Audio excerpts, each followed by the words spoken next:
Teepee. Hello.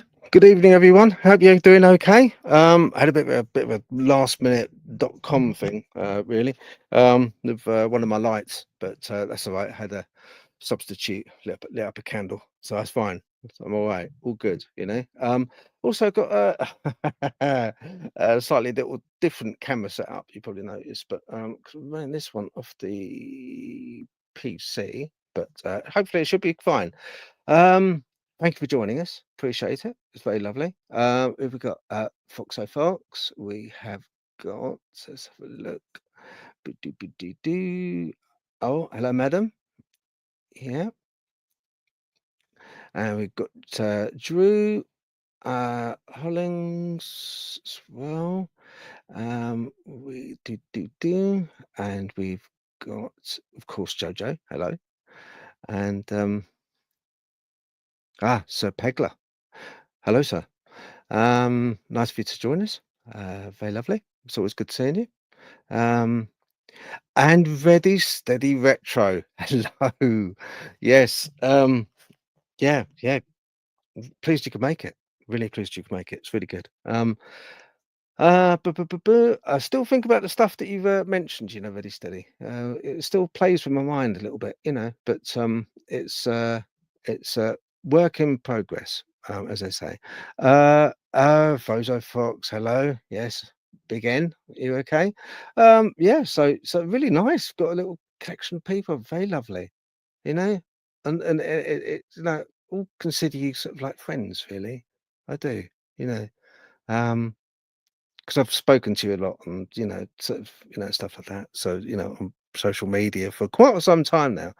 And yeah, do consider you friends. Here, check this out. Look, I've got to show you something. Wait a minute, I'll show you something.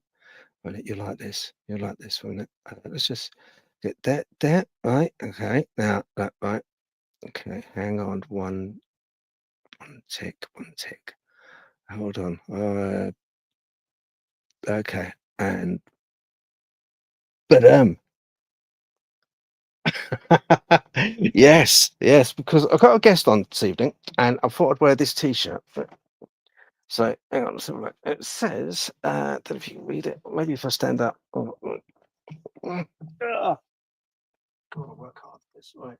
Yeah. Dogman, can you read that? Uh Dogman saw me, but nobody believes him.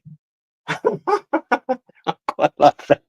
Yeah, how the tables turn. So I just thought, yeah, I thought that's okay. As you can see, my hips getting got a lot more dexterity in it. Still cautious, still go on one stick when I go out. I took the dogs out today, so just for a little walk. But poor Ruby, she's got a bit of arthritis. But anyway, never mind. Happy Friday. Happy Friday to everybody. It's just another day of the week for me. But it's good. It's good for you guys, anyone that works and so that Friday feeling, the crunchy feeling, brilliant, excellent. And I was gonna sort of I was gonna mention about the stick structures and stuff, That's one thing that I was gonna mention, but also I want to also mention because it's hot property on all social media at the moment about the Great Pyramid. Yes, that Great Pyramid of Giza, isn't it?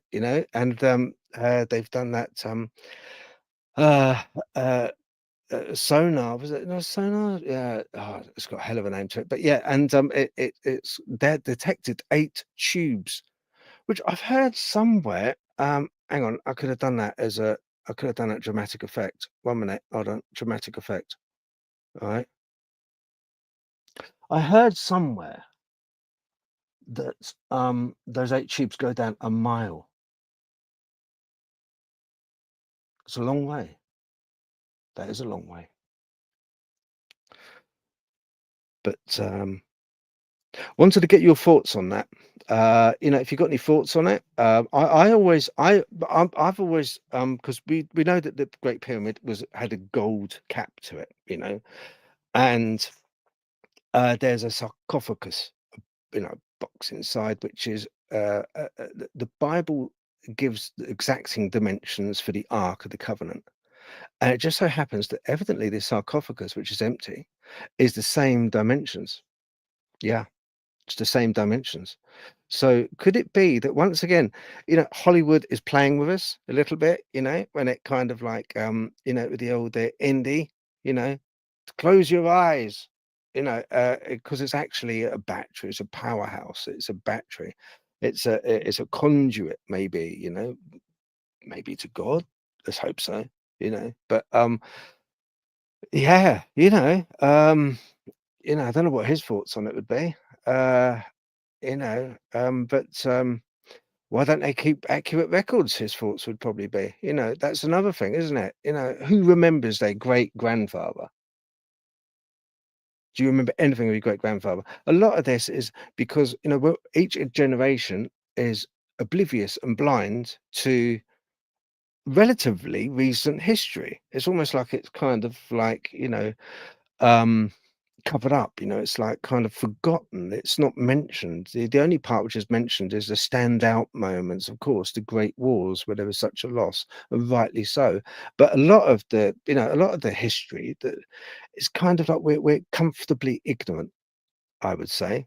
You know, we're comfortably ignorant, and not our own doing, not our own doing. It's just one of those things, isn't it? Let's see if I can make myself a bit bigger. No, I can't. Hang on. No, no, no, it doesn't work. Okay, that's fine. Right, so that's another thing. So in your comments, let's have a look. Oh, thanks, madam. Yeah, I like the T-shirt. It's at Amazon. Yeah. I think it's about 17 quid. But, well worth it. It just made me chuckle when I saw it. Rox saw it first, and she's like, "Oh, look at that dog mama," but it just sort of turns the tables a little bit, doesn't it? And, I just thought, well, maybe that'd be quite a bit of a giggle. I like to change the T-shirts from week to week, uh, and even though I'm sort of like, knocking on for 59, in December, but always remember, I only accept presents if they're wrapped. A good friend told me that one, didn't you, Begler? Yeah, so always stuck with me. I like that one. But yeah, I do only accept presents if they're wrapped. But yeah, so I'm knocking on a bit, but I don't think I'm too old to wear sort of, you know, stuff like this. You know, it's all in good fun, isn't it? Right, let's have a look. So, right, okay. I've been playing a little bit about with gonna have a guest on at 7:30. Okay. Um, so I've been playing a little bit about with AI. Um, and I found out something, and I sort of like plugged in one of my sort of things that I like, came up with in a dream. And I thought, well, if I can't make head nor tail of it, and no one else seems to, I'm going to let AI sort of have a crack at it, and see what they make of it. Worth a go, isn't it? I think worth a go. So Kate says, "Yes, I heard that too. It makes you wonder what's under there." Yeah, yeah. Have a look for ones. Yeah, get Ruby a magnetic collar. That's a point, Rox. Yeah, maybe. Because that's meant to work quite nicely, isn't it? Uh, copper as well, isn't it? Copper magnets. Anyway, one of those. But, okay, well, I'm gonna play you something. It's got visuals as well. Okay, so, but it's just something to think about, um, before we get, Matt on, okay? Because I've got to sort of talk to Matt about, a few things. He was on last week, and I said that I'd have him on again because I think it's really good to have a vantage point of a skeptic. There's a zillion and one conspiracy theorists out there. There's a zillion and one witnesses out there, but there's not too many of the skeptics that are willing to come on and kind of like give their variation on things. And also got another guest due on as well soon after, but I might have them on at the same time. But we'll just see. We shall see. Right. Okay. What I'm going to do, I'm going to start this up here. I'm going to take myself off the stage. Right, okay. Bear with. All right, it's about 12 minutes this thing is, okay? So it's not too bad.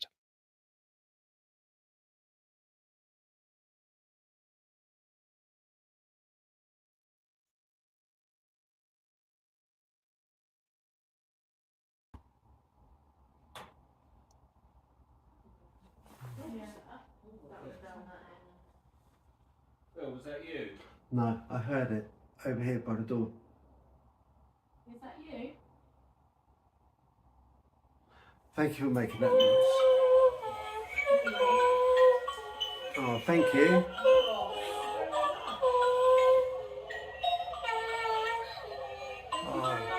Oh, that's lovely. Thank you.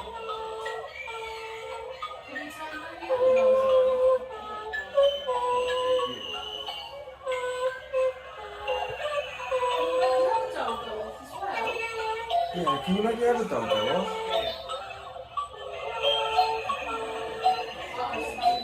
Okay, so get ready for this one because we're diving into some pretty wild stuff today. We're talking time travel, black holes, and even, wait for it, Dogman sightings. Yep, you heard that right. Dogman.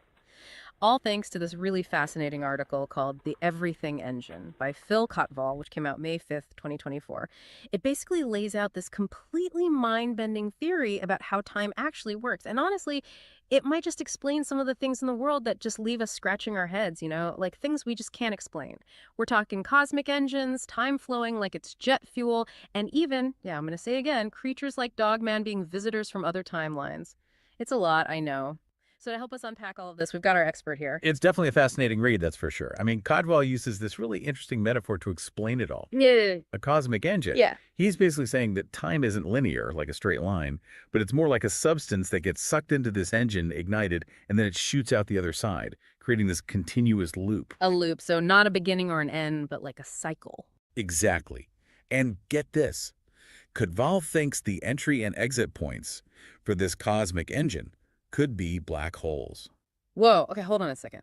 Black holes as cosmic doorways. That's kind of blowing my mind here. I know, it sounds crazy, but think about it for a second. Remember Oumuamua, that interstellar object, the first one we ever saw passing through our solar system?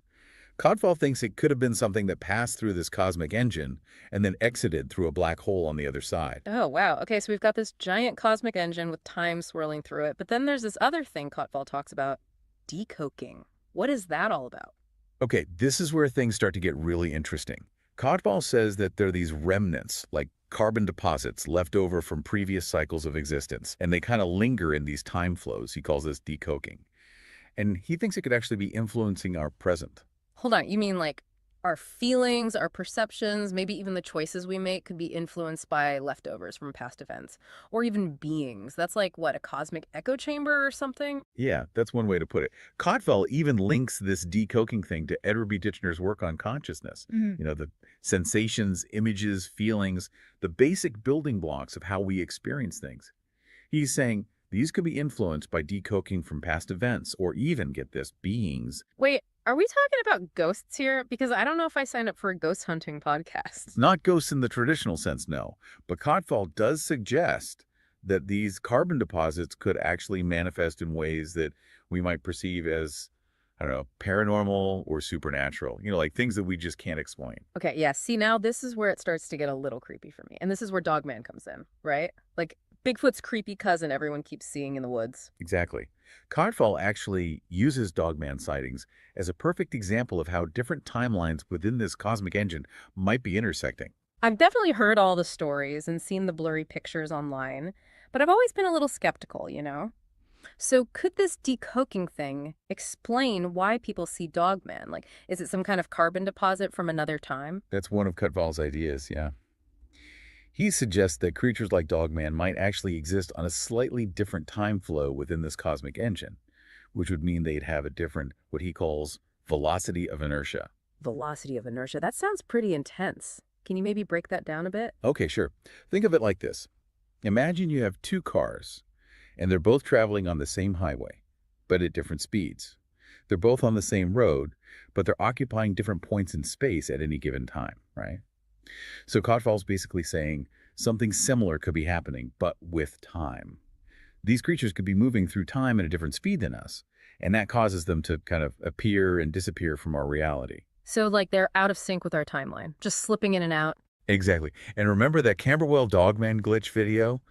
The one where this figure looks just like Dogman suddenly vanishes and then reappears a second later. Oh, yeah. Yeah, that one was creepy. I'll admit, even I thought that was pretty weird. Well, Codwell thinks that glitch in the video could be the creature momentarily slipping out of our specific timeline. Like its velocity of inertia shifted for a second. Okay, my brain needs a minute to catch up. We've got this cosmic engine, time swirling through it, Dogmen popping in and out from other timelines.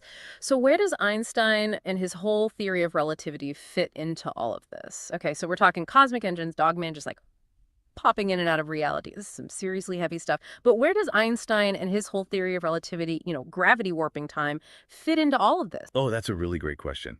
And you're right, it really is a lot to take in. So Einstein's theory basically says that gravity affects time. The stronger the gravitational pull, the slower time flows. Kind of like, imagine you're hanging out near a black hole. Time would actually move much slower for you there compared to someone back here on Earth. Right, like that classic twin paradox. One twin goes on a spaceship, travels near a black hole, comes back, and they've aged way slower than the twin who stayed on Earth. Exactly. Now, Codwell takes this concept and applies it to his cosmic engine idea. He's suggesting that within this engine, what we perceive as reality, what we're experiencing right now, is actually just a single frame in a rapidly moving sequence of time filaments. Whoa, hold on, hold on. So if our reality is just a single frame, does that mean there are countless other frames out there with like different versions of ourselves? Well, it is a pretty mind-blowing concept, isn't it?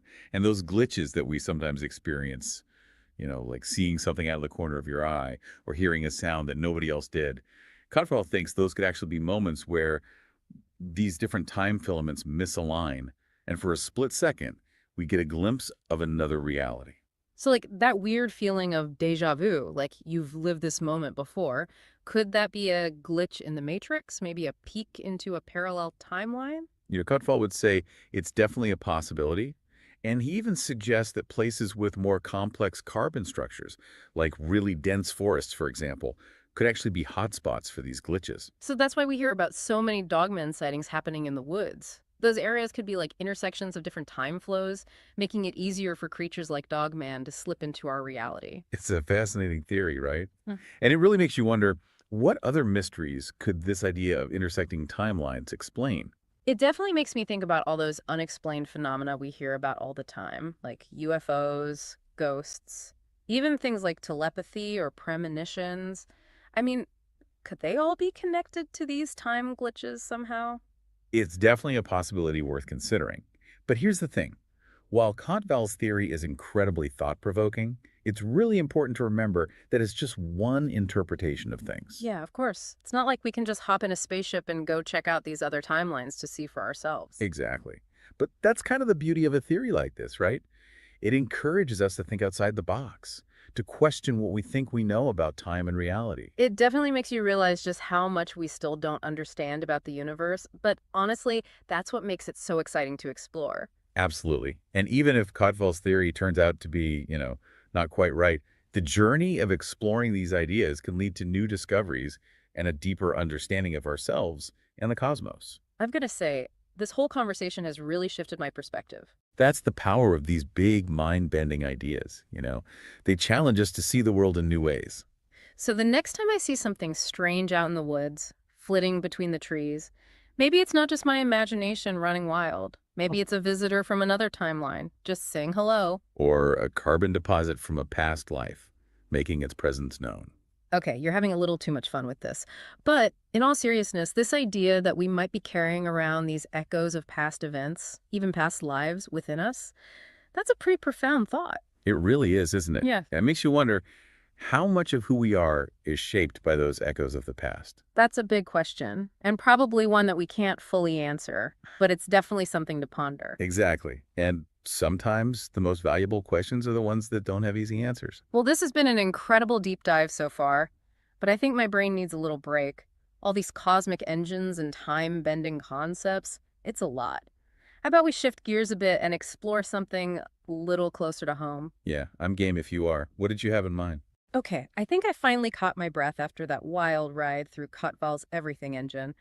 It's really a lot to wrap your head around. It is. It really is. It's one of those ideas that makes you look at the world and your place in it Yeah. in a whole new way. For sure. It makes you realize how much we still don't know and how much is still out there to be discovered. Exactly. And that's what makes science and exploration so exciting, right? There's always a new horizon to reach for, a new mystery to unravel. Totally agree. But before we get completely lost in the vastness of the cosmos, maybe we can bring it back down to Earth for a minute. We've talked a lot about the theoretical implications of Kotval's theory, but what about the practical side? Like, what does it all mean for us, for how we actually live our lives? That's a really great question. I think one of the most important takeaways from Kotval's work is this idea that our actions, the choices we make, might have a much bigger ripple effect than we ever imagined. Because those echoes from our actions, they could potentially travel through time and influence other timelines, other realities. Yeah, exactly. It's like the butterfly effect, Yeah. but on a cosmic scale. Every single decision we make, every action we take, could be sending these ripples through this huge interconnected network of time flows. Wow. So in a way, we're not just living for ourselves, but also for all these other versions of ourselves across all these different timelines. It's a pretty profound thought, isn't it? Yeah. It makes you realize that the choices we make carry a lot of weight, a lot of responsibility, not just to ourselves, but to the whole fabric of existence. It's almost like we're all writing this giant cosmic story together, each of us contributing our own unique chapter. I love that analogy. It really captures that interconnectedness we've been talking about. Okay, so with all of this in mind, what does it mean for our listeners? What's the takeaway message here? I think it comes down to this. Be mindful, be conscious of your choices, and be deliberate. Because even the smallest actions can have huge consequences, not just in this reality, but potentially in countless others. That's a really powerful message. I think that's something we can all benefit from thinking about. I agree. And I think it's also a call to be open to the mystery, to the unknown, because honestly, we still understand so little about the universe, about time, and even about consciousness itself. Yeah, it's a good reminder to stay curious, to keep exploring, and to never stop asking questions. Exactly. Because that's what makes life and this vast, mysterious universe so fascinating. Well said. I think that's a perfect note to end on. A huge thanks to our expert for guiding us through this deep dive into Phil Cotval's Everything Engine. It's been quite a journey, and I'm sure we'll all be thinking about these ideas for a long time. It was my pleasure. It's always fun to explore these big questions and share that journey with curious. Okay. Right, they butchered my name, but um, yeah, yeah, they butchered my name, but do you know what I found interesting about it?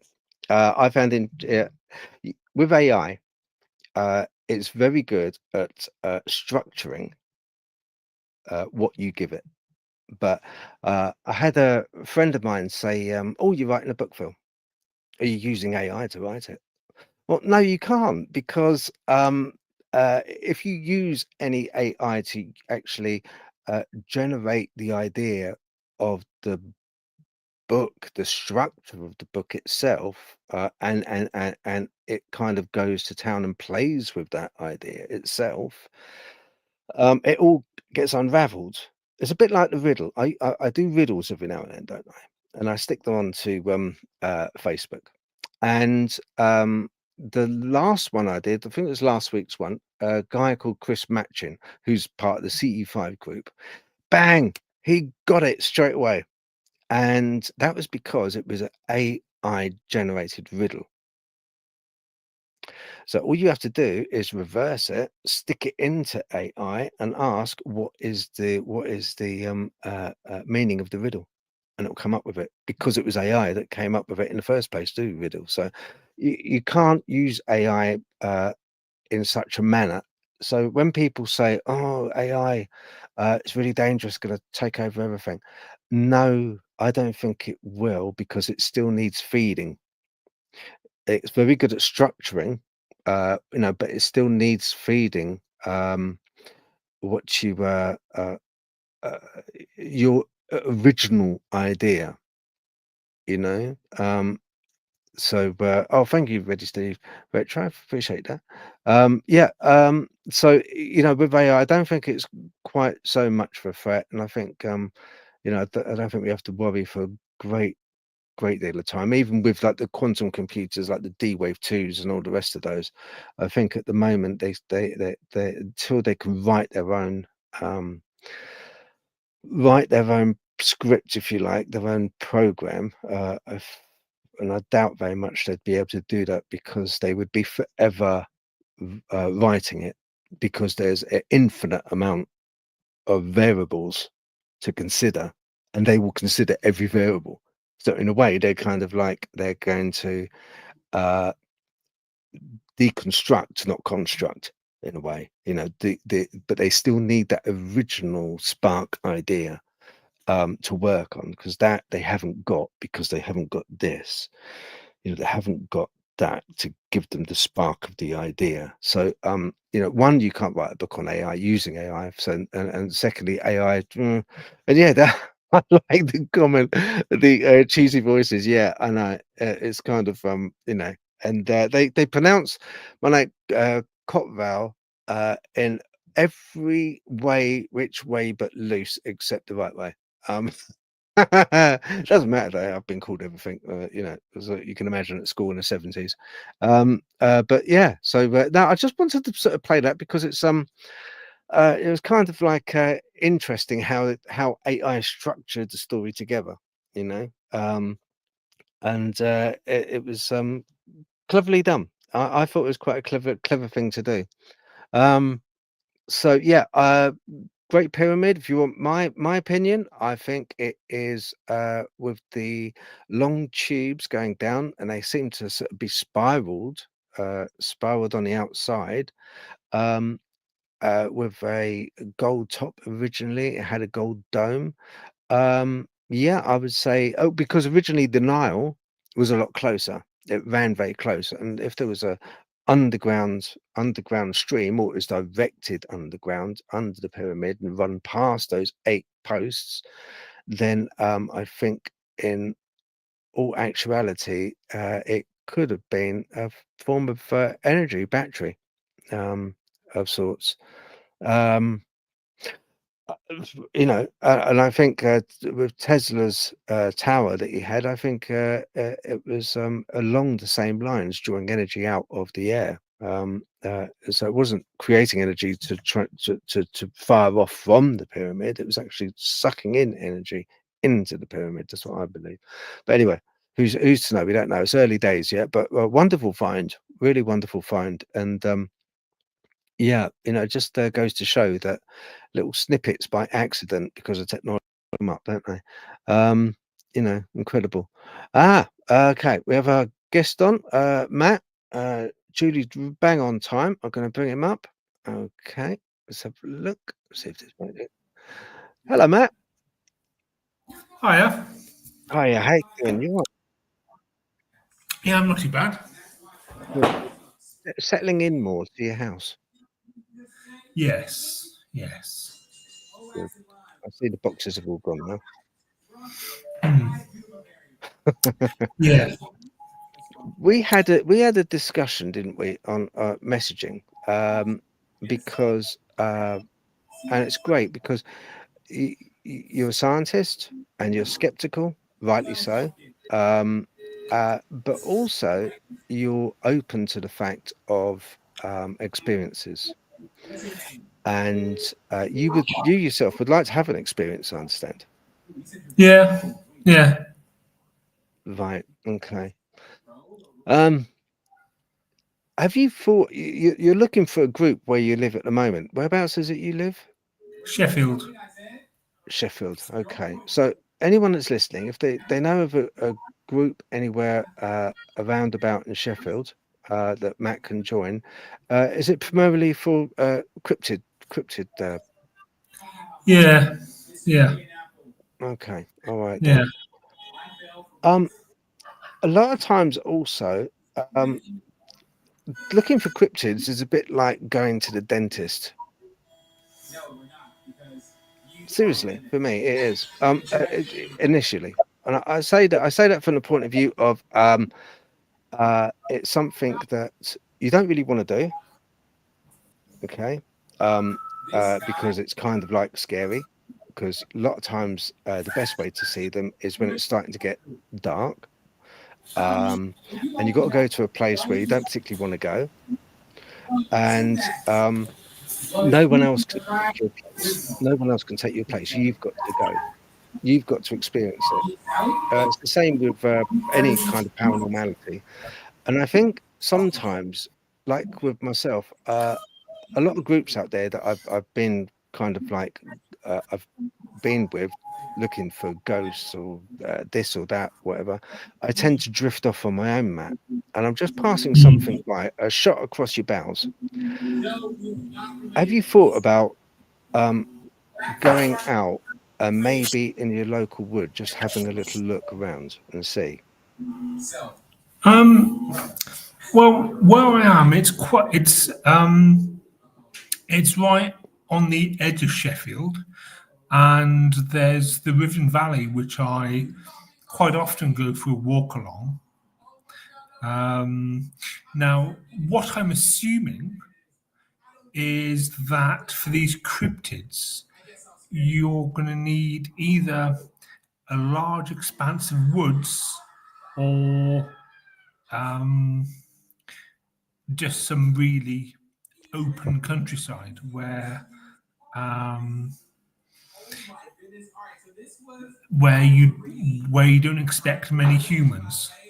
So that's what I think Mm. would be the best place. But then again, what I've been reading is Cannock Chase is a good place to go to go and view. So I'd quite like to go up there and have a walkabout. So that'd be interesting. There's something called something triangle, which apparently is really spooky.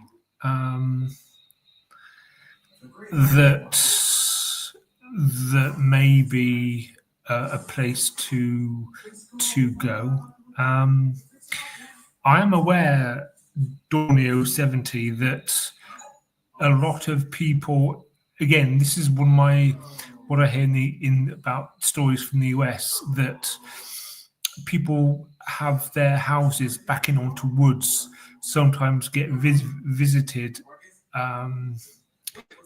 by these cryptids, these dogmen, and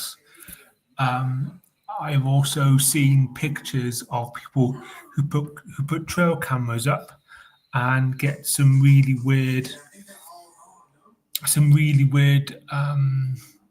images coming in from their cameras, which is really quite interesting.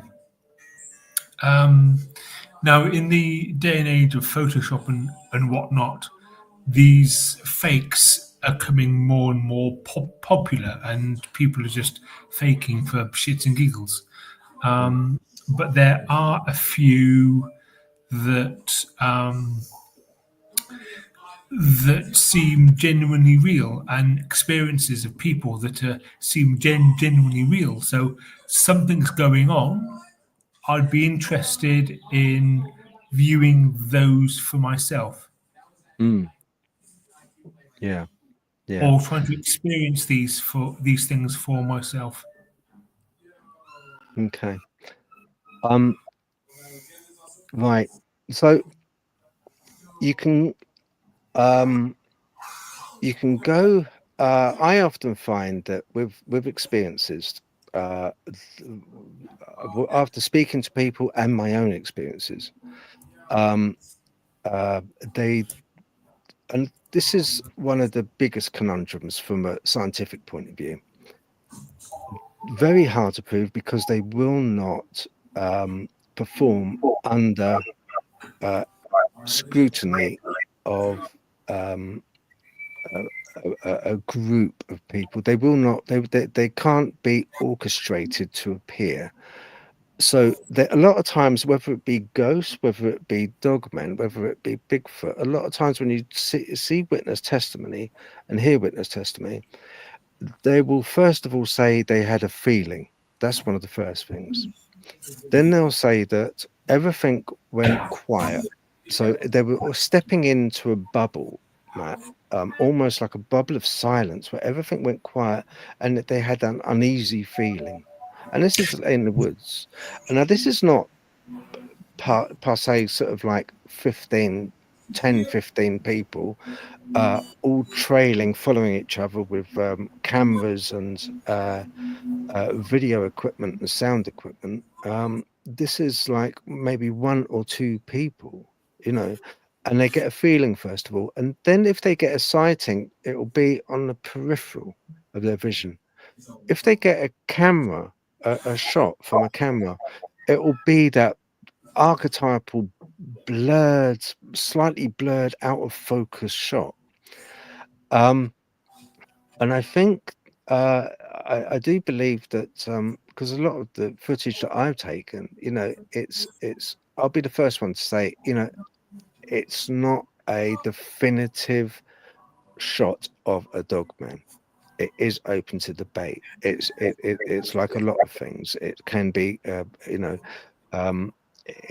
people can see what they want to see in it, but it's more the feeling, Matt. That's what I say about the dentist. It's kind of something that's personal. You have to go yourself. No one can go in your place. You can't go onto social media and sort of like get a experience from that.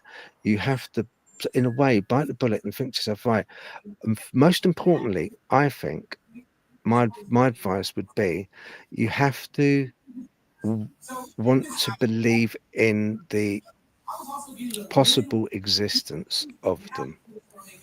If you go into this, I think, and I'm not preaching to you, if you go into it where I've met people where oh, you're talking rubbish, Phil. Absolutely no, ghosts don't exist. I've never seen a ghost. It's all black and white to me. No. If it's not, if it, a creaking door, what? No, of course, it's just the wind. It's just the wind. They will have an excuse for everything. But those people will go through life and they will not have a experience at all because the experience won't manifest itself to them. It needs almost like it's a two-way street. It needs something from you, and that something from you it needs is a willingness to observe. Do you see what I'm saying? It needs to be observed, but to be observed, it needs to show itself to somebody that is willing to see it. I'm going back to your earlier comment that when you see these dogmen, they're sometimes on the peripheral of your vision, and you see it, and then they disappear. So one thing you can do with that is you can go to where they were looking at you and looking at the ground to see their footprints. Now, if you think that these things are perhaps the size of a cow, perhaps half the weight of a cow, then their footprints would be there to see.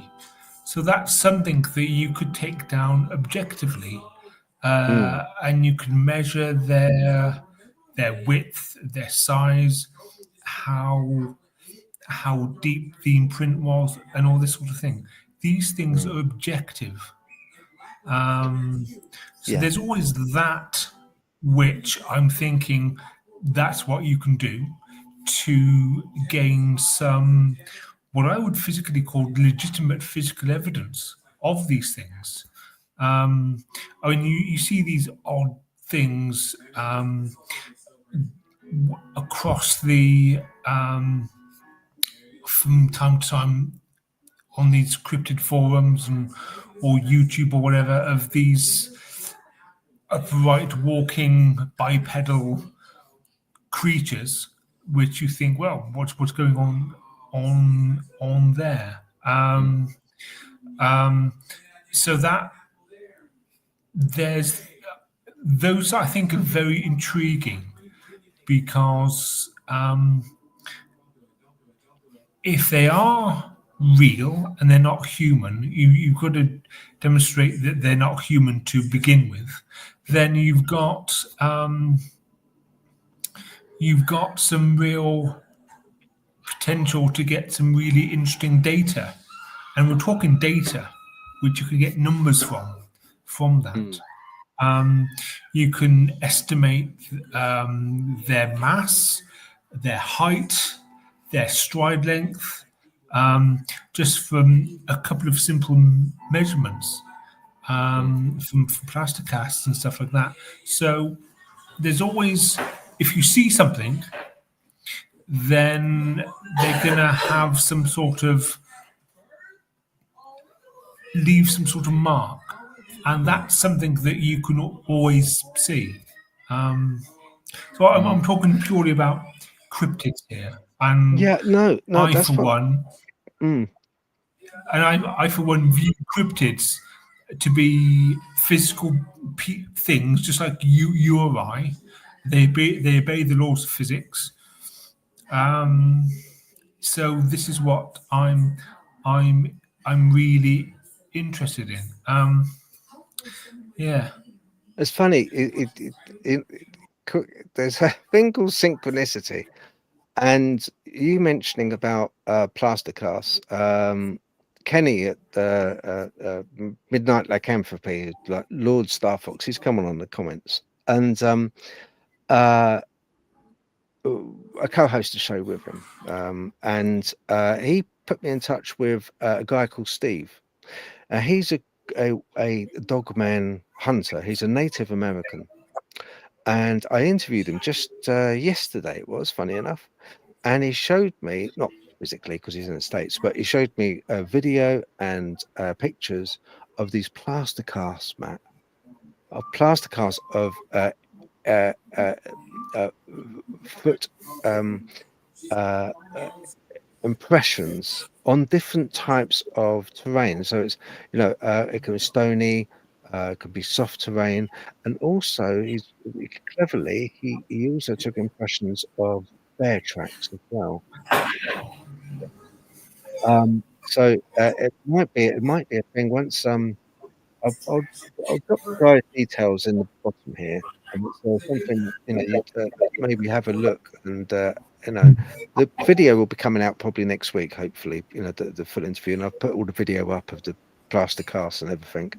But so I'll try and get that dropped next week. But that was an interesting interview, and funny you mentioned about the plaster cast. Really weird. As a scientist, Matt, have you ever had that feeling of being watched?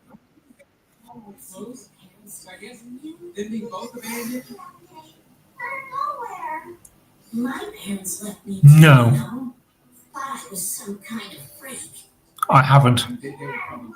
You've never gone into maybe a room or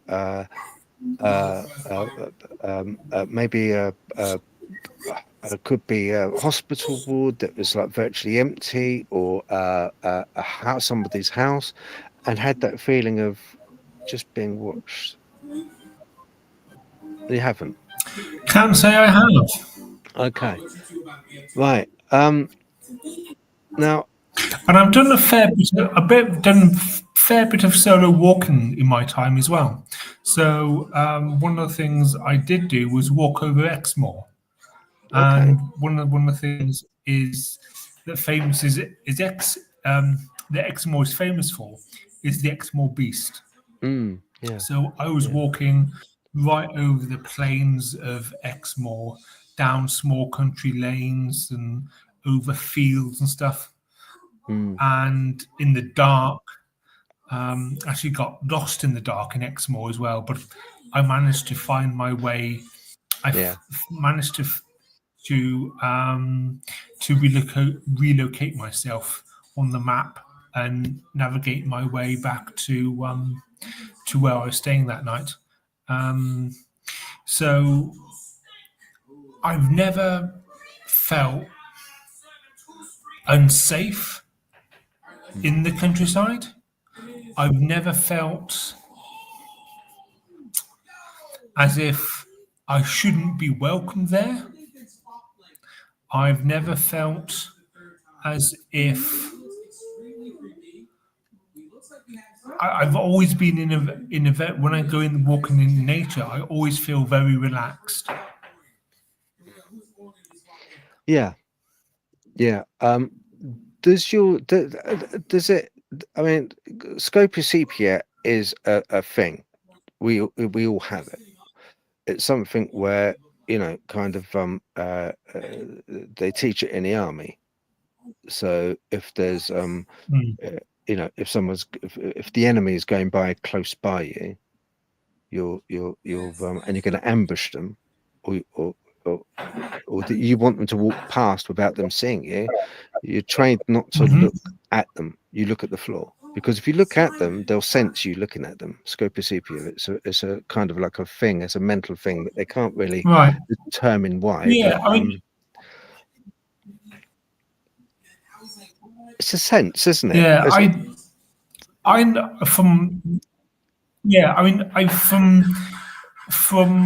used to read a lot of books about the army and stuff like that growing up, and I have read that before, and I think it's a throwback from our evolutionary past, when we weren't the top predator. So we were predators, but we were prey as well.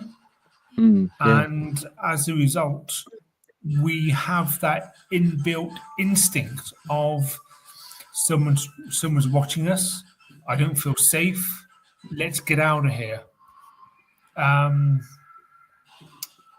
So We it could be a do. throwback of that, and it probably is. Yeah, so it's I think something that I don't consider to be supernatural or anything. It's just perhaps something that we still have from our evolutionary past. okay. If I was to meet up with you and we decided, I said, right, I'll tell you what, Matt, okay, let's go and explore this empty, dark, abandoned house. And we walked into a completely, virtually dark room. Now, I would have an inbuilt uh, fear, and it would be it wouldn't be justified because I know there is nothing in there practically as a predator to get me. Okay, we spoke about that earlier.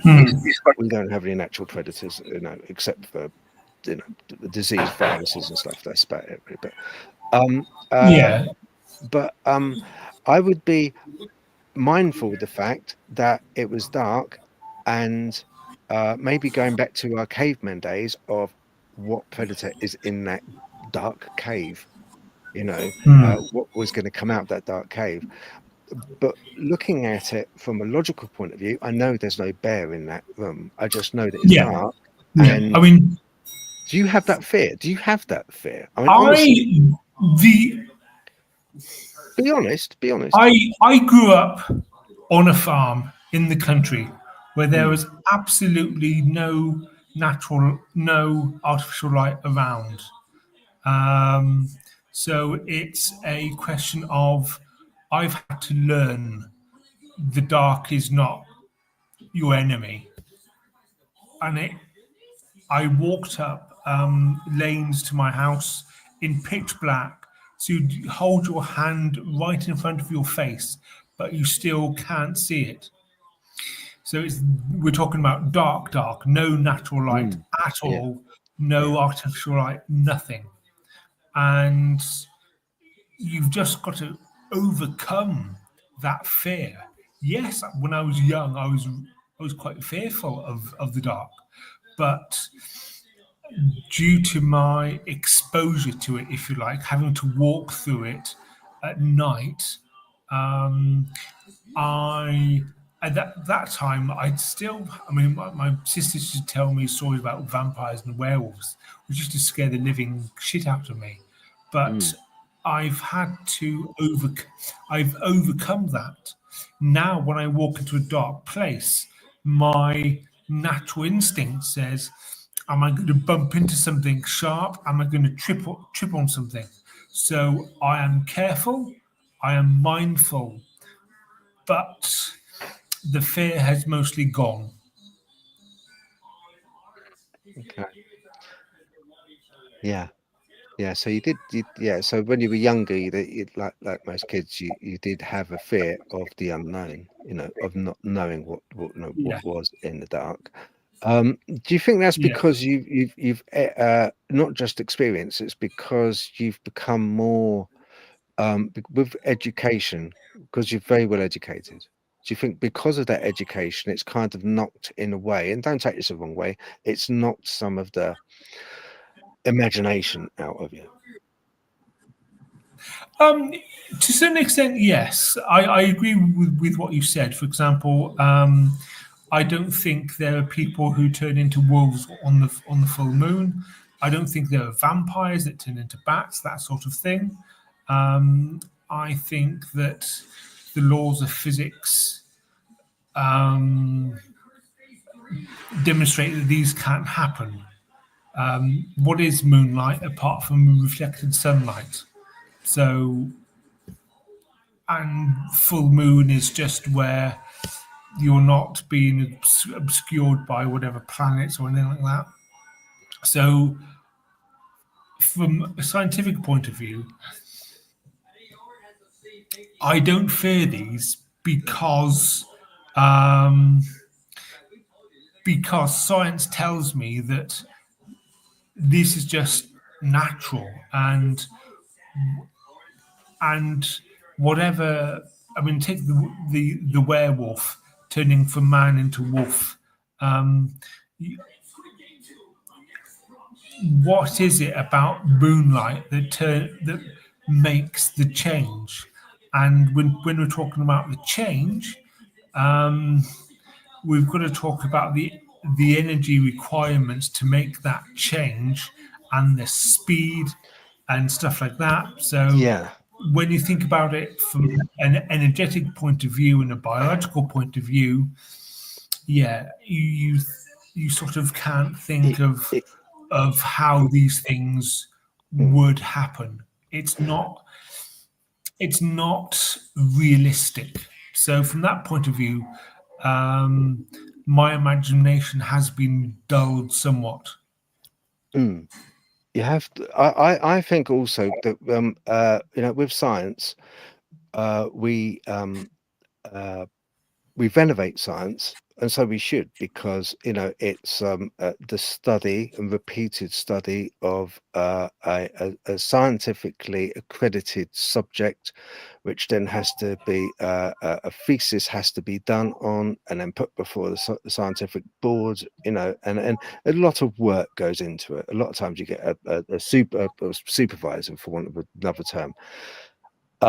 So a lot of work goes into being a scientist. It's a lot of study, a lot of effort, a lot of work. But also we have to be mindful of the fact in the science world that they are studying and are limited by what that which is going on around them at the time. So if you go back in, we know from history that uh, if somebody went back in history and said, "Oh well, one day there'll be uh, wireless telephone calls," they'd be astounded. They'd be like, "No, you're talking absolute claptrap. What? No, no, no, no, no. That could never happen." And they would be berated for it. They'd be absolutely berated for the very idea of coming up with a form of telephony that doesn't require any cabling, and you can So talk to someone across the yeah, other side of the world. yeah. So because of that, what I'm getting at, because of that, Matt, because of that, science is always and always will be constrained by the environment and by the very fact of its what's the own scientific constraints at the time, because if it doesn't know any more than what is given to it to understand, it can't progress. Do you see what I You're mean? you're absolutely correct, and I think you made an important point here. I would phrase it as science would always be incomplete, um, based on technology to to um, to get um, to be able to get the data, to come up with new models, new theories, to test those theories, to make new predictions, to have more and more wild ideas. For example, Newtonian gravity worked wonderful. It was absolutely brilliant. But for Mercury, it didn't quite work because Mercury didn't quite obey Newton's law of gravitation. And then but Einstein wasn't looking at why Mercury wasn't obeying Newton's laws. He he had, I mean, very famously, the thought experiment for general relativity about the free fall elevator. And that's how, and those thought experiments, which were looking at the extremes of what we were thinking about at the time, and this is how new ideas and new theories are built. We think about extreme cases. What works there? Does our current theories explain these extreme cases? Can we make predictions about these extreme scenarios? And do they match experiment? So these sort of things push science. So you're absolutely right. We are constrained by the technology we have to test. But we are also constrained by our own imaginations. Yeah, we are. So one of the things that I'm interested in, because I think it's a fantastic idea, is the idea of warp engines. Can we go faster than the speed of light? Well, and people have started turning this into a scientific question, time travel and all this sort of stuff. So there's been some work done on what's needed to go very, very fast. For example, 3/4 the speed of light. And people have done serious scientific research on this. So you're right, we are constrained with what we have around here, but we're also constrained by our imaginations, what type of questions we can ask. Yes, exactly. That's what I was. Yes, that's exactly. You knocked the nail on the head. It's not so much the answers that are important. They're not important. What is important is asking the right questions. That's Yes. what's important. And a lot of times, if we don't ask the right questions, we're not going to get a result. We're getting to the end. We're getting to the end of this chat. What I would say is, what I'd like to ask you about. You've heard about the pyramid in Giza, and they've done this scan, and they found these tubes going into the ground, and it goes in for like half a mile or a mile. It's incredible. What do you make of that? What do you make? I've never heard of it. So what? I've at the moment I've got a daughter who you can probably hear in the background, and I've been working on my own research at the moment. I've put a paper in for review, working on another paper, still thinking about some stuff. So yeah, so I've been pretty busy. I haven't heard of these massive tunnels going down a mile or so from the pyramids. It could be, if I can offer perhaps a mundane explanation, it could be that they built the pyramids over such natural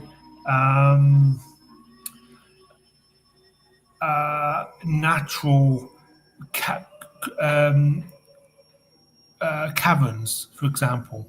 That could be what they've done.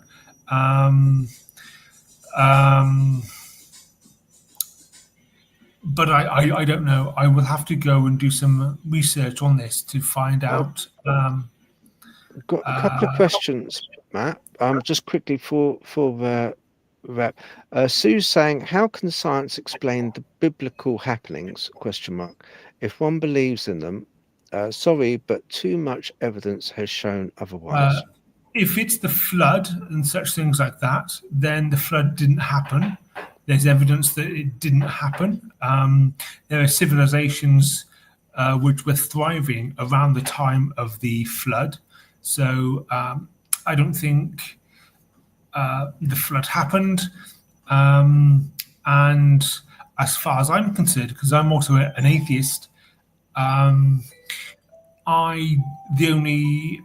the only thing about Jesus' resurrection was a story in the Bible.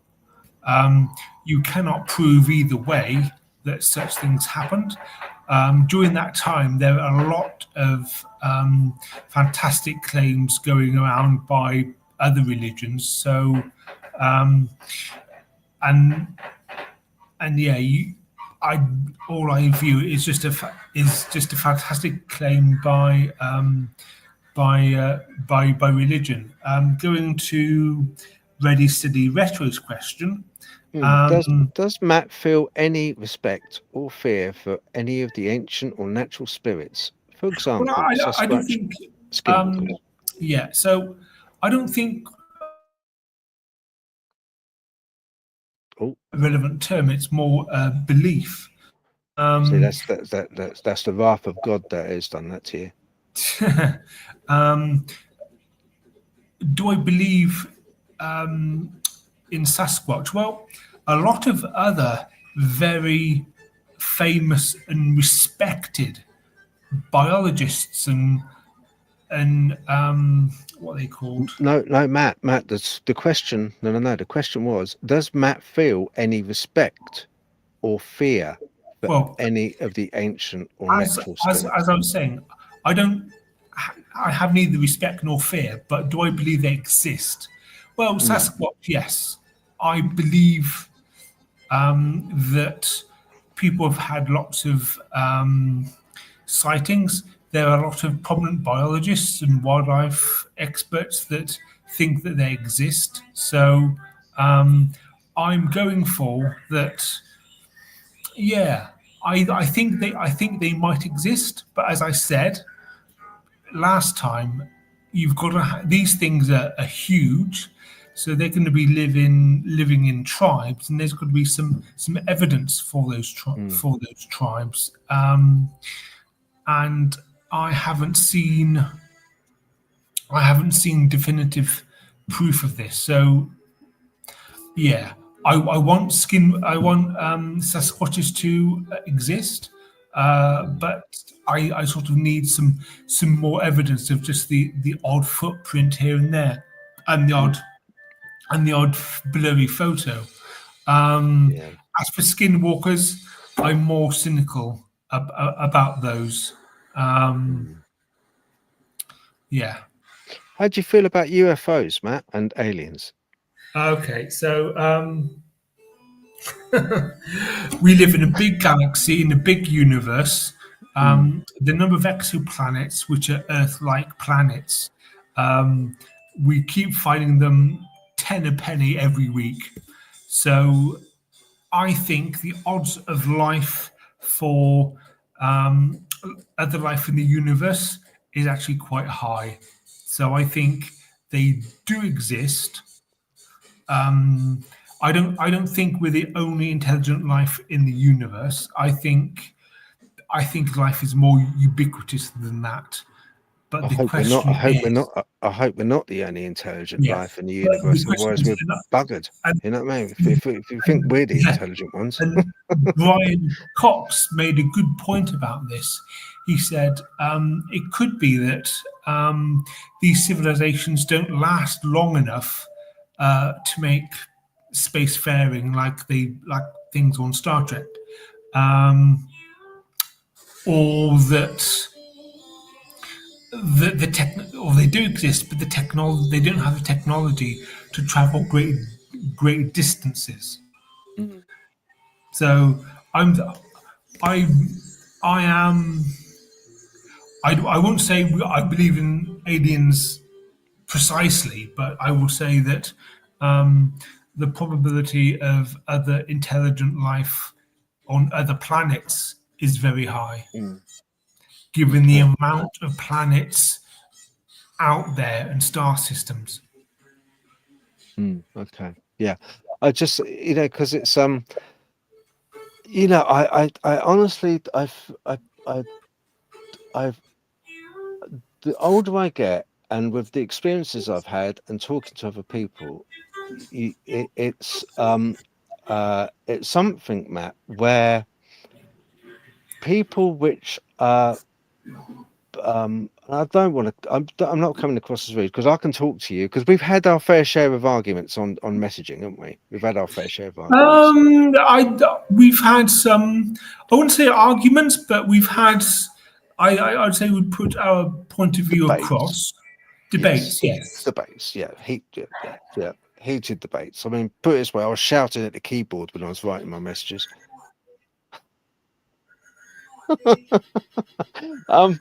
But what I'm saying is, I think fundamentally for both UFOs, there's something with it where honestly you have to be the person witnessing has to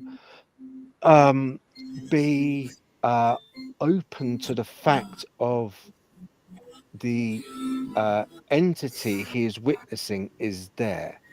If you're not, you're not going to witness it. And I don't know, it's a fickle thing, and it sounds ridiculous. And I know it sounds from a scientific point of view ridiculous. I try and critique myself about this subject a lot.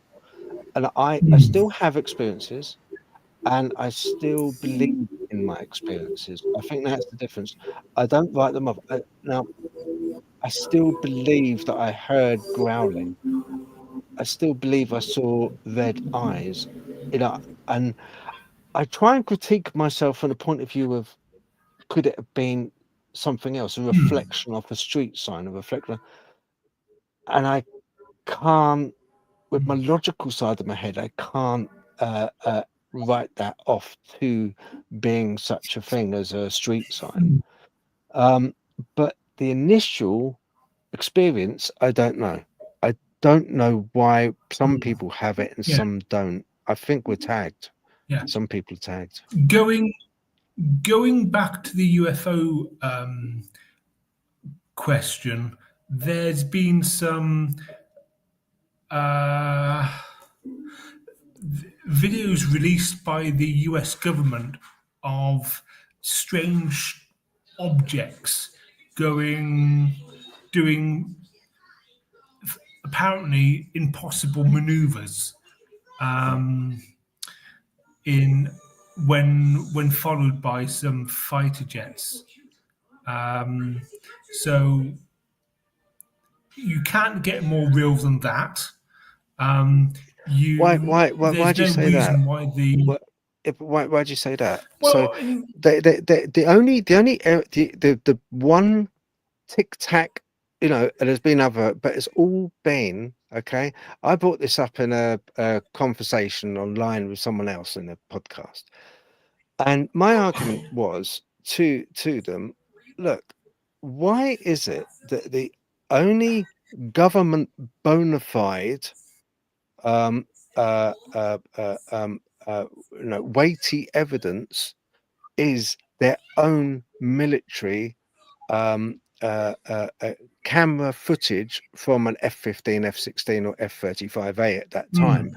Why does it have to be? So everything else that has been captured, taken, photographed, videoed, triangles in the sky above a city, everything else is, no, not really. But our military ones, yeah. Is it because it's more controllable for them? They've actually seen it. They're able to, maybe, I'm not saying they manipulate the images. Yeah. I'm not saying they've done that. But I don't know if they have more images.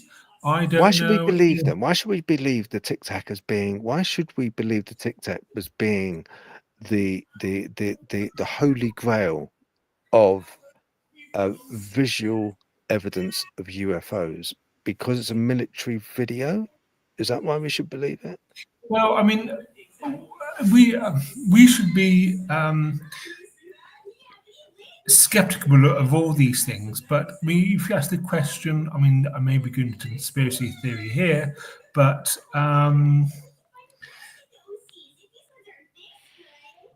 why the government could have easily kept it classified. And I used to work for AWE, which is the nuclear weapons establishment. And it's easy to keep things classified. You just put it away in a cupboard, lock the key, and forget about it. stamp secret on it, and just forget about it. It's very easy to do that. So they went to the effort of declassifying it. Why? Why that particular video? Were there other videos? Are those unclassified as well? Are those classified? Why are they classified and this one isn't? So there's a lot of questions that you can ask about these things, that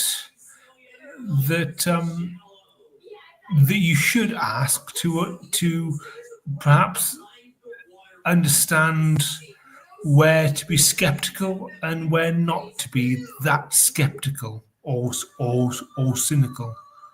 Okay. Yeah, Okay. Now, if but you yeah, know, before I'm maybe before you come on again, right? Because I'd like to have you on again, but can we try something? Can you? I will try yeah. and be more skeptical about what I see. If you try and open up a bit more to your surroundings and the possibility of Dogman and Sasquatch being out there. If you open up just a little bit, a portion of your head, In which the UK. in the UK, in the UK, Okay. if you just allow your senses, allow your head to just take in for a minute the comprehension that it's a possibility that in the woods that you're going to be walking in or will walk in, you will hear a wood knock. You will hear a wood knock against a tree, and you won't be able to account for it easily. It won't be a woodpecker. It'll be something else. It'll be a very firm wood knock, and I believe Yeah. that's how it's going to happen for you. If you go into the woods, maybe in one afternoon, I'm not saying nighttime, I think you're going to experience wood knocking, and then I hope you remember what I said, and you'll go, "Oh, I wonder." And honestly, just I know, but if you do, just come back and say, "That'd be lovely if you did." Not Okay. because I want you to believe, if you're happy in your demeanor scientifically, that's fine. I'm just saying that it'd be nice if I will be more skeptical. I will be more skeptical, and I'll try and pull things more apart. If you just open up a little Yeah. bit, Okay. Yeah. But okay? I'd be interested in meeting up um, with more people in and around Sheffield who've had experiences, who know perhaps some interesting places to go walking. I love walking. I will walk for hours upon hours. I would be really open to that. If there's anyone out there, please, if you know of any groups out there which are near Matt, can you just put it on the comment below, Yeah. or So maybe I, suggestion? I think that probably the best way to contact me is through the Facebook group that Phil runs. Okay. So Oh, if UK there's a Dogman, I think it's called. yeah, there's a yeah. UK dog. Yeah. There's a few which are yeah. I think I'm just like either moderator or admin on some of them. Some Yeah. of them I am. Yeah, So there's a few pages yeah. which I was admin and moderator on. So it's probably easiest if you contact me through there. I will always respond if people tag me. Yeah. Yeah. Okay. That's the deal. And if you do witness, I think you can have a wood knock. So long as you go into the woods, I think you'll get a wood knock. That's what I think you'll have. And if you do, please, or any other experience, just Yeah. like kind of, knock on the door and come back. Yeah. Okay. Yeah. All right. You take care, brother. Thank you very much for coming on. I appreciate Okay. it. Bye-bye. Okay. Right. Who wants to see the Ellen house? I've got more footage. If you'd like to see some more footage of the Ellen house, then I have got some, because it's what, 8:20, so it's nearly up past that. It's fine. We've got enough time for this. Right. Okay. I'm going to put some up. Okay. Now this is really recent. So the Ellen house, I think everyone knows the story. I won't go into it too much detail, but people come back in April, and it's yeah, so yeah, man used to go camping overnight. Yeah, yeah, that's it. Funny enough, I've in May, I plan on going out with two other people, and we're going. Um they're also cryptozoologists, and they're kind of like really in. They're just boom. They're die hard. They've got experience with Dogman and Sasquatch as well. So, but more Dogman. And yeah, we're going camping. We're going camping for a week in May in a very, very well-known forest. So I'll be uh, sort of doing some footage on that as well. So we're going to take. They've got loads of equipment. I've got loads of equipment. Plan on doing sort of like a documentary. That's what I plan on doing. Ready, steady, retro. Very humbled by Matt's openness. Great guest, Phil. Yes, I think he will experience if he went out alone. I'll give him a spot or three. Yeah, thank you very much for that. Yeah, if you could, that'd be great. But no, I think it's great to have Matt on. He's a really nice guy. He's quite a humble guy. Considering that he's so well educated. And but you can see he is open to the fact. He is open to the fact. He's it's kind of like, I don't want to sound conceited, but he's almost there from the point of view of, kind of, I think he will experience. I think he will experience, because he wants to see if there is, because he's heard of a lot of stories. He's part of these groups, and he's heard a lot of people's witness testimony and everything else. So, but really nice guy. I'd definitely, yeah, I'd have him back again, definitely. Right, okay, let me put on this footage. I'll put this first bit of footage on first of all, okay. Right, no, wrong one. No. Okay, that's a TP footage. Okay, I've done a video. Let's have a look. Let's see if I can play it. Yeah, so that's because I was going to spend a little bit of time talking about teepees. Because they are very strange. They are very odd. I just wanted to get your opinion, because in the States, they've got some massive ones, and they cause a problem because a lot of the wood. It's only a brief one. Because of the wood is found and picked up. It's windfall, basically. It's widow makers which have fallen to the ground, and they scour the ground. Something, some person. I'm not saying everything. Every structure is made by a cryptid. It's not.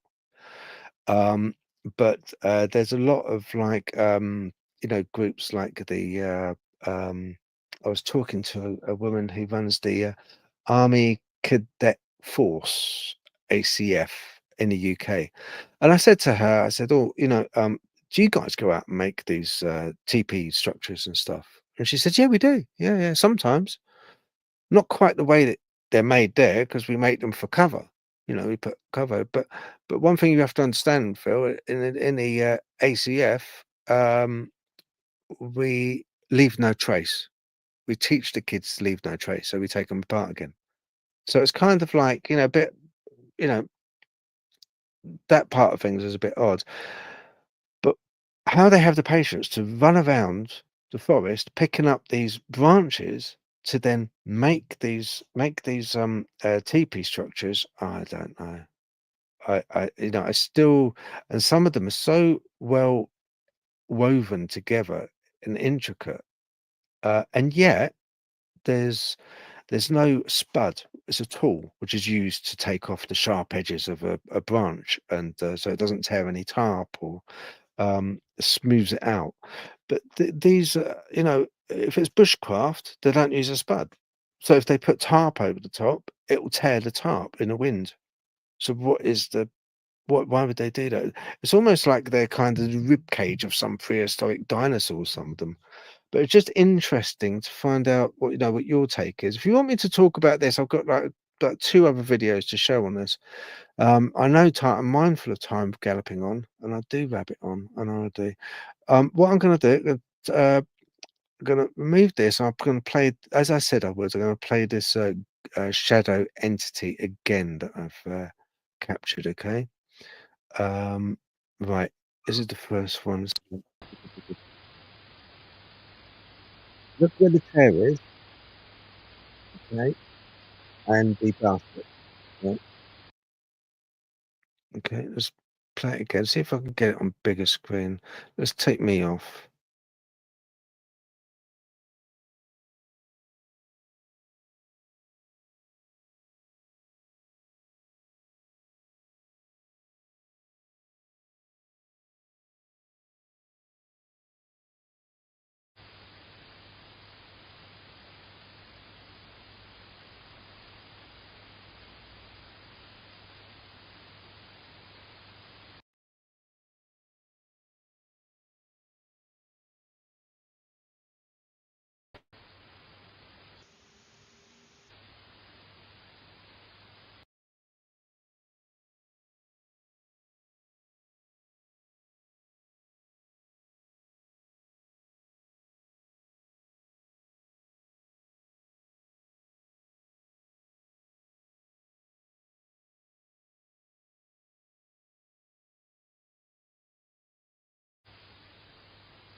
Dump.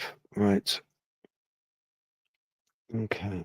So get the messages up so far. Again, I think you only see them if they want you to. Yeah, I think Jojo, you're right. There's some people just like that will, and they're the people that you talk to that, oh no, I don't believe in it, and they just don't, they don't see it.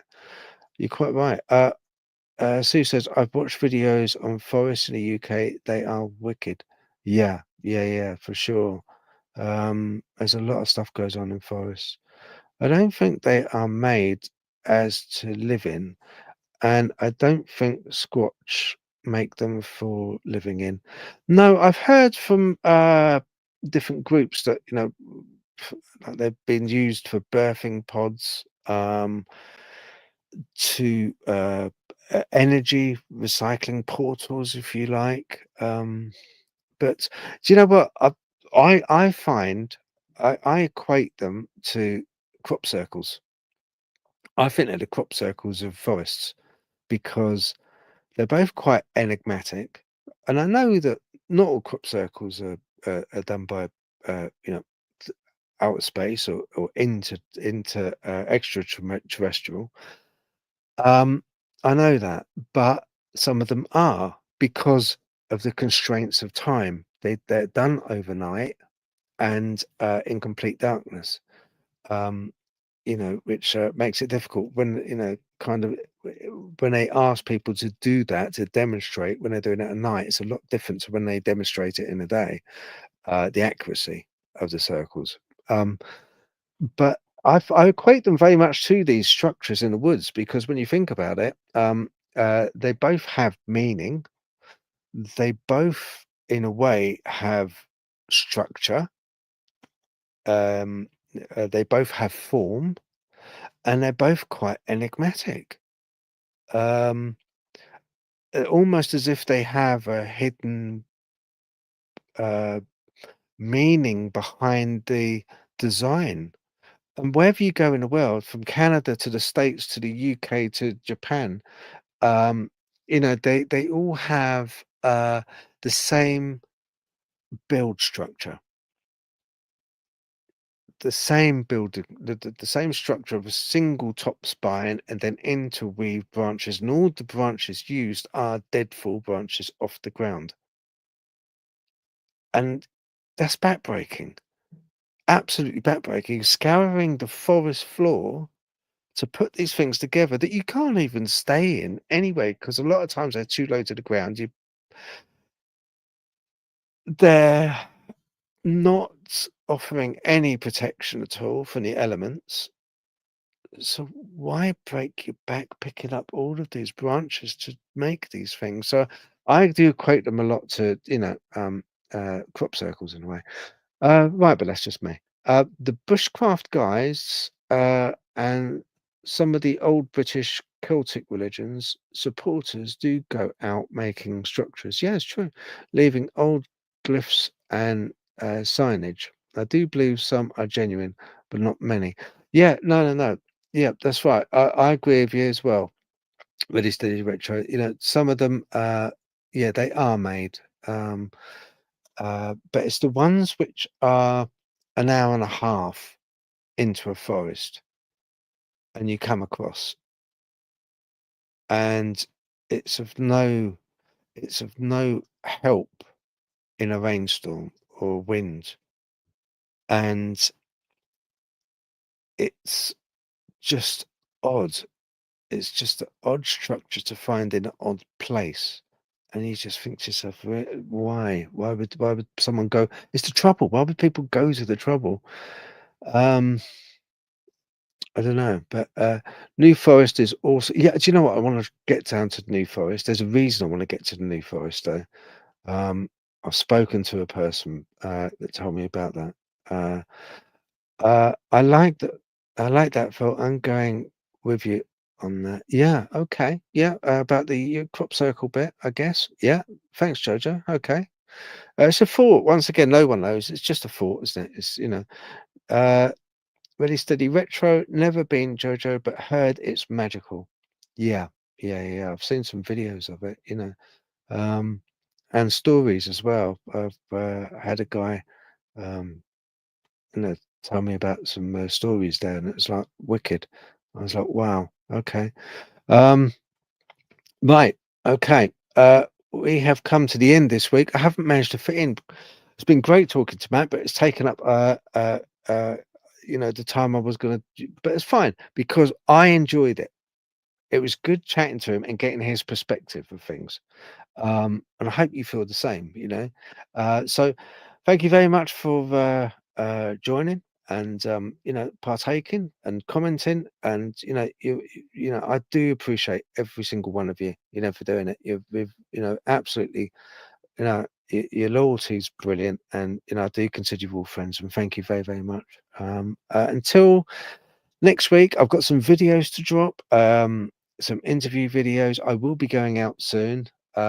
Boots on the ground. There's a wood I want to go to. There's got some like kind of signs up, posters up, missing dogs, and stories about that. Um, so I want to go to that one this week. I'm hoping to. So I'll take my stick with me, and you know, uh, see how it goes. And if I get anything, of course, I'll post it on here as well. Okay, right. I'll let you get on with your Friday. Thank you very, very much indeed for coming on. I appreciate it. Okay, good night. See you soon. Bye bye.